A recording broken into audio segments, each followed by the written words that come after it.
Hey, everybody, welcome to a brand new episode of the 314 Sports Show. My name is Brandon. I'll be with you tonight for a little bit here to talk, just kind of update you on some things in St. Louis sports right now. One of the big ones we'll start with here tonight is the Cardinals lose 5-0 to the Pittsburgh Pirates today. Matthew Liberatore went 3 innings, 4 hits, 5 earned runs, 3 Ks in that loss, and Mason Wynn goes 2 for 4 today as well. And I would give props to Andy Banker here for these stats here on the series for the Cardinals against the Pirates. So they went 17 for 93 or 183 average in these couple games. 3 runs in 3 games. It's not very good. Not very good. 3 runs in 3 games. It's pretty low. You got 1 for 10 of runners in scoring position for the whole series. They were shut out by a starter in today's game, and that 5-0 loss today. They were shut out by a starter who gave up 11 earned runs in 8 innings in his last 2 starts. So not too good. Not on the positive side of things there for the Cardinals in this one. So as you know, what can happen for the Cardinals? What's going to change? You obviously look at the starting pitching when it comes to the trade deadline and whatnot, and who could be there for the Cardinals. You know, at this point in time, you know, the trade deadline is right around the corner. It's not that far away. Let me pull up some of the people who've been kind of thrown around for the Cardinals. In at least so far, one of them is a white, a guy out of Chicago. He's a White Sox pitcher. So another solid guy. It should be a solid guy there. You got another guy in Colorado who got in a little bit of a skirmish today with the Boston Red Sox and whatnot. It was just a couple of guys to kind of keep your eye out on. Trying to think of his names off the top of my head. For those spots, but you know, at the same time, you can't be. It's hard to be really upset with the way the season has went so far. You're sitting in second place in the Central Division right now. You know, you're 6 games back of the Milwaukee Brewers. You have a wild card spot. Obviously, you can't be super excited at the same time with the way things are, just because you see so much inconsistency in this Cardinals team right now. That's been the downfall of just some of the bad side of things that we're seeing from the Cardinals right now is that they aren't consistent. They've been struggling with that from the beginning of the season, as they sit at 53 and 49 on the year. They keep going. You know, they'll win 2 or 3 games and they'll lose 2 or 3 games, back and forth and whatnot. So it's just not great there when it comes to like, you know, the offensive production of the team. So it makes it hard to really be kind of like, you know, it's hard to talk about it sometimes when you're looking at some of these guys that are out there, you know, when it comes to free agency. So it's hard and whatnot. So you know, they'll figure it out. They'll get things together. Hopefully this trade deadline works out. You know, looking at some of the things here, you get Jim. Like, here, give you an example. Jim Bowden, GM, he told, you know, on 101 ESPN today, you know, the Cardinals are connected to Eric Feedy out of Chicago. So he's the guy out of the White Sox organization. Cal Quintrell is a guy out of Colorado. Austin Gomber, very familiar name in the St. Louis Cardinals organization. Remember, he got traded to Colorado a couple years ago in that, I think it was a Nolan Arenado trade as well. Kikuchi is the guy from Toronto. He's a solid pitcher there. You got Zach Eflin as well. I think it's hard. You know, you can't look at it and you look at a guy like Austin Gomber though, and why he's even in the thought process for the St. Louis Cardinals right now. So it'll be interesting to see what they do at the trade deadline. Rather, it's a bat, who gets traded, or are they going to get rid of a catcher? Will they get rid of a catcher in this case or not? It's going to be hard to determine. You see Ivan Herrera possibly getting moved. Is Paul Goldschmidt going to get? Don't think Paul Goldschmidt gets moved. Just don't see that happening this year. So we'll see what happens here as we move on. Though Cardinals come back home, so they get a day off tomorrow. They get a travel. Wednesday it's a travel day. They're coming from Pittsburgh. They get a day off tomorrow, on Thursday, or they open up a series against the Washington Nationals this Friday at 7:15. And Sonny Gray is supposed to take the mound for this for game one of the series against the Washington Nationals as well. So going to be interesting to see. It's another series, interesting series. They did fairly well against the Washington Nationals a couple weeks ago or last week in Washington. So hopefully they're able to they can get some momentum, get things back on their side going forward as they head into the second half of the season. Now they do have one of the strongest or toughest schedules in baseball for the remaining part of the year. And they still got a couple of really, really tough series as well to bring in to finish out the year if they really want to get into that playoff spot. So let us know who you think the Cardinals should go ahead and make a trade for as well. This for this upcoming trade deadline that's here next week.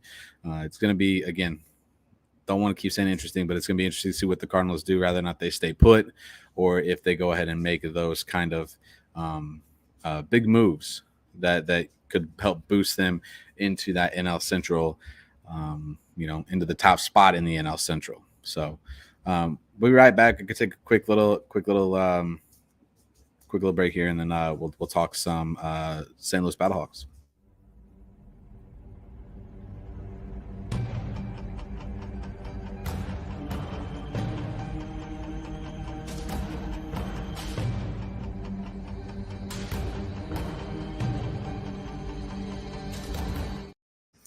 All right, so we're back here, 314 Sports Show. Again, my name is Brandon. Thank you for tuning in. For those who are watching, I definitely appreciate it.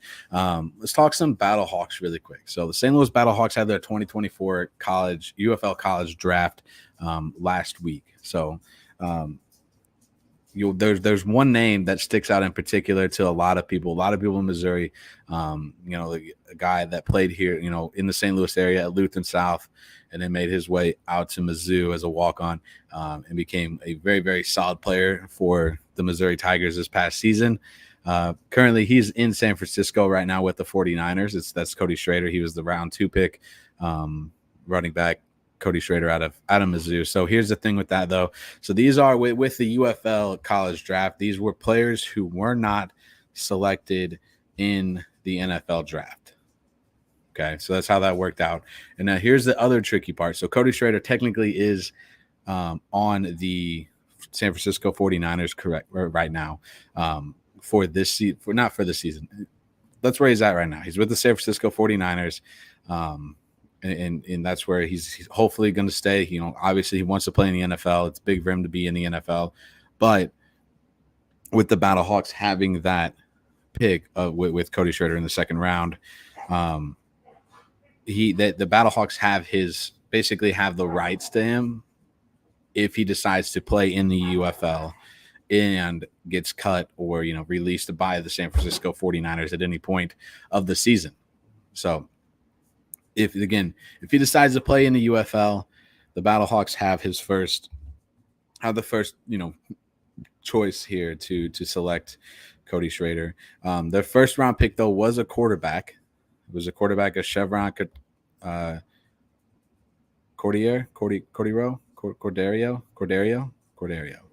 Chevron Corderio at San Jose State. Seems like a pretty solid pick here. So it kind of makes me wonder if they're planning to possibly not have AJ McCarron back next year. I'll try to pull up some of his stats here for Corderio for you. Just a second, folks. So he's a quarterback. He's 196 pounds, 6'1". He's from Hawaii as well. So here's just, again, some of his stats. Quarterback again for San Jose State. not a whole not too crazy with the overall stats and stuff. So just give you some of the things as find his career stats. So last year at San Jose State, this 2023. I'm sorry, 2023, 2024.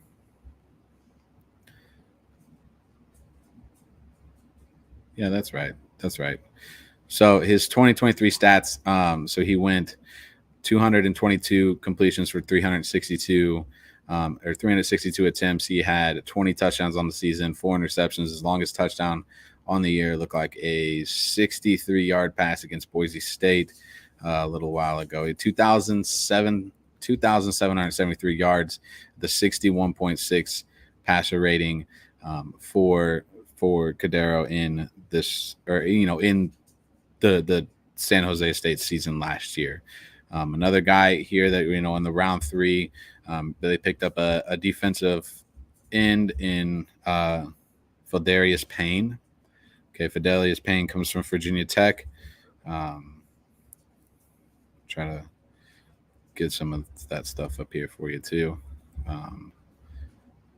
as well, just to kind of give you an idea of what kind of guy this is, what kind of player he is, and whatnot. So he is he played in 13 games last year. He tallied 31 tackles, 10 solo tackles, including 10 tackles for loss with 4 sacks, 5 QB hurries, pass, a couple press breakups.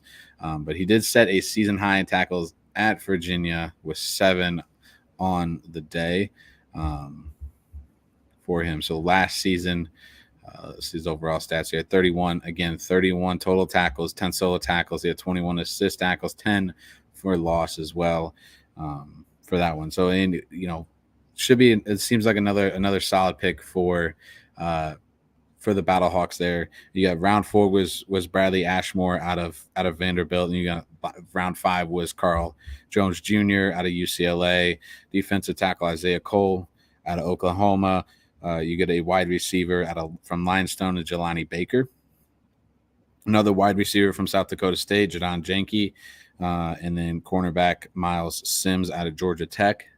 And then Miles Jones out of Duke, another cornerback for the St. Louis Battlehawks in their 2024 UFL college draft. Again, looking forward to the upcoming season. It starts. If you're able to get your season tickets, you can get those now. I don't know if you can get them now, but I know they're getting ready to send all that stuff out, like renewals and season tickets renewals as they get ready for the 2025 UFL season as well. So looking forward to that one also. So we'll see what happens there as the Battlehawks prepare for the upcoming season.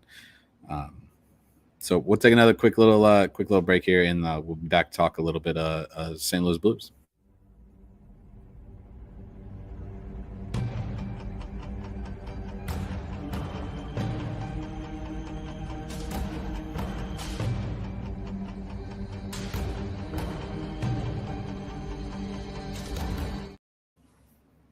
All right, we're back here again. My name is Brandon. Thanks again for tuning in to this little shorter episode, just to give you a little update on some things going on in St. Louis sports. And don't forget to subscribe to our YouTube channel and follow us over on X and Facebook at the 314 Sports Show or 314 Sports. We definitely appreciate it. Any support is awesome. We really do. I really do appreciate anybody who tunes in and whatnot to today's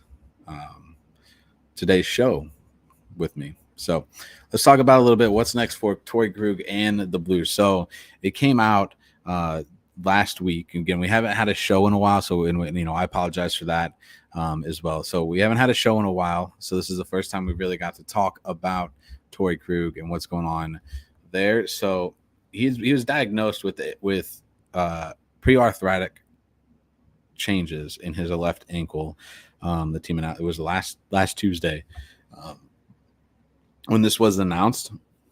So there's a possibility that he could miss the 2020 or 24-25 season, the entire 24-25 season, due to this pre arthritic change, issues that he's having in his left ankle. So what their attempt is, so there is, Krug's going to attempt to rehab the injury himself over the next, probably 6-7 weeks as well, to see if they can avoid having surgery. If he's going to need surgery on his ankle, on this left ankle, he'll probably miss, I wouldn't say it's almost guaranteed that he's going to miss the whole 24-25 season,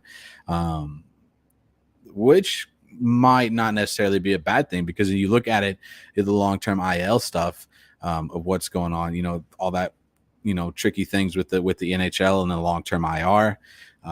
You put Torey Krug on the long-term IR, that frees up that cap space for the Blues for the rest of the season.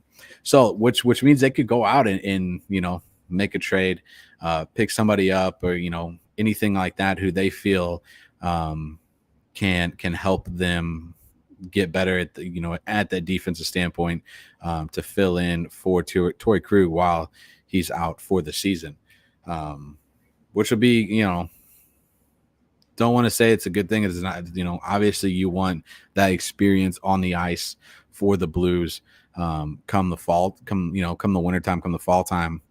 Because it's hard not to have that type of experienced guy on the ice, even though, there's a lot of people that don't necessarily like the way he plays and aren't impressed with the way he plays.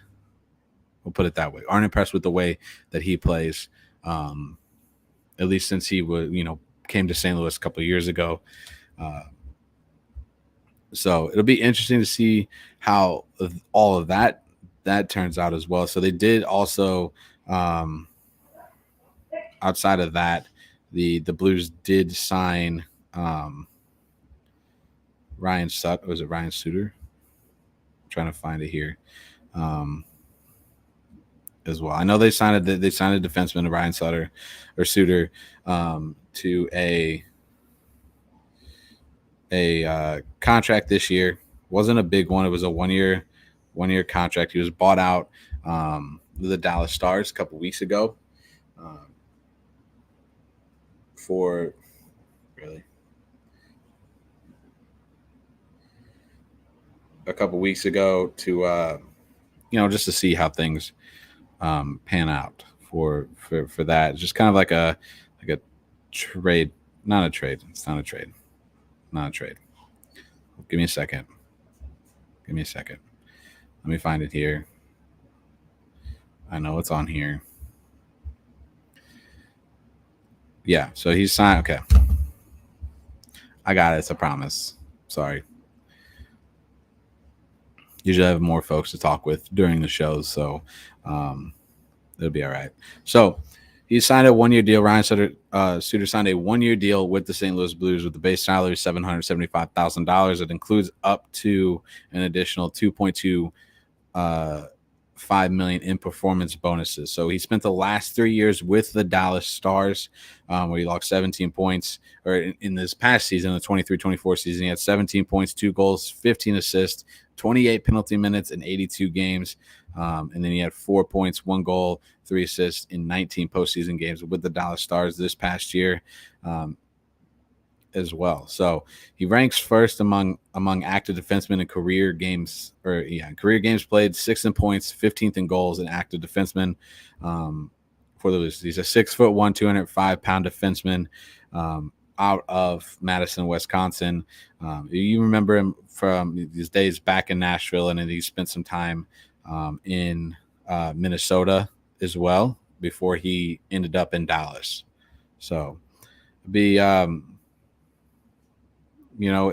hopefully it's a good fit. Hopefully it's a good thing for the Blues to have that little bit of experience and depth into in the lineup for the next at least for next year. Get a little bit of experience, get a little leadership, that leadership inside of the locker room as well for the St. Louis Blues. So I'd like to welcome again, outside of the Torey Krug news, possibly missing the entire 24-25 season, the Blues signed Ryan Suter to a 1-year, $775 million contract. That's like league minimum, basically, for that there. So We'll talk a little bit of City SC as well here in just a second. I'll get some things pulled up and whatnot. Not a whole bunch going on, and we're not going to jump into the whole leagues cup and whatnot stuff. That's a whole big mess that don't really want to mess with right now. So let me pull this up here for everybody to see. So these are the last couple of games for City SC. They haven't had a win since that 2-0 win over San Jose a couple weeks ago. They had another really bad game against Colorado, a really bad game against Vancouver, and a okay game, not so great game against Seattle at home. Or it was not at home, it was at Seattle. No, it was a home game, wasn't it? That was a home game. No, it wasn't. It was at Citi Field. It was in Seattle. It was in Seattle. They haven't had a home game. They had one home game in the last 4 matches. That was against Vancouver as well. But talk about the City SC game and Kansas City game. This was a game that a lot of people felt like City should have won. Okay, it was one. You get a 1-goal lead going late into the game. You get a 73rd minute goal from William Agada. I think I said his name right. Hopefully, said his name right. For any of you City SC folks out there, and whatnot. So the City SC goal was by Thornton. He scored at the 42nd mark, so right about the halftime mark of the game. So it seems to be a going thing right now. As they score outside of the Seattle game, which they didn't score at all. They had a couple of close calls, I believe, if I remember right, in that game against Seattle. It was a game that they, again, feel like they competed in and whatnot, and should have been better at as well. But again, there's a lot of ups and downs, a lot of new faces coming in to City SC as well. Not only you get Hartle and some of the other guys that are coming in, but they also figured out a deal with Simon Becker from AC Horsens. I think I said that right. Hopefully I said that right. So, and I'll shout out to Tom Franklin, the soccer zombie over at River City Ramble as well. I asked, I was like, what is this going to do for City SC? Is this going to help? He said it's a depth option with local ties. I believe he went to SLU, played at SLU. Fits the system and probably come cheap. I think it was a $1 million, right around that $1 million transfer fee or mark or whatever. Basically, he's going to replace. I wouldn't say, but they need somebody to replace Sam Aditorin in the lineup because he's gone now. He's not a part of City SC anymore. So we wish Sam the best of luck in all of his future endeavors as well for that part of things. So again, and then sitting here, kind of talking back and forth a little bit. I asked, what kind of player is, not what kind of play, but is he going to get more of like that late sub kind of role, or is just going to, what type of role is he going to have? And again, shout out to Tom for helping me out here with things. And he says he's probably going to be a late 30 sub or, like a spot starter. So here and there kind of starter for City SC. So be interesting to see how it goes. You got your 2 league games coming up for City SC, and then they return to MLS play when they will be at Portland. It looks like it's at Portland, so another road game for City SC. So Portland is 10-6-9 on the season. City's currently 4 wins, 11 draws, that 10-loss mark on the season as well. Last time these two played was back in June, where City and Portland, they had a draw, so they draw 0-0 in this one as well. So you look at this one, you get 50 total goals for the Portland Timbers compared to City's 32 mark on the year. So that's it's a pretty big difference there. Assist 39. Now Portland does let up a lot of goals.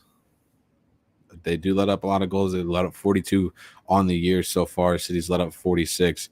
It's hard to see, what you really need a win right now. If you want to get yourself out of the bottom of the table, they're sitting in like 13th place in the West right now. The only team below them is San Jose with 4 wins, 19 losses. So they shouldn't fall to that last place spot in the West, but it's not where you want to be. It's not where they were hoping to be at this point of the season as well, especially after they fire Bradley Cornell too. Again, hopefully the new reinforcement stuff that City is getting will help things, continue to help turn things around. You look at the positive of the 1-1 draw in Kansas City, even though it's a game you really needed 3 points in, you still get at least 1 point, keeps you kind of in the runnings of things as much as it needs. But to get to that 9th spot, or 10th spot, 9th spot, you need to get you got to get up at least 33 points. There's 10 games left in the season, and they're not necessarily easy ones. So again, you got that game against Portland coming up, and then September you got 5 games. You get the LA Galaxy, New England, Minnesota, San Jose, Kansas City as well, and then you finish out the season against LAFC, Houston, and Minnesota as well. So hopefully they can turn things around, maybe get some momentum, at least going into the offseason, into next season. But we'll see what happens for City SC as we wrap up the rest of the 2024 season. So, and then this is my apology. I didn't realize how long the season was. So all of you who are doing city content, shout out to you, because it's a lot to do, a lot to keep up with week in and week out. I know I know a lot of you are going to take a couple weeks. You're going to just talk some City stuff outside of what they're doing with the Leagues Cup right now. So again, thanks for tuning in. I really do appreciate it. Make sure you hit the subscribe button over at the YouTube channel. Follow us on X, Twitter, Facebook as well. Just search the 314 Sports or 314 Sports. You'll be able to find us at the 314 Sports STL over on YouTube as well. My name is Brandon. Thanks for tuning in tonight with me. I appreciate it, and we'll catch you on the next episode of the 314 Sports Show next time.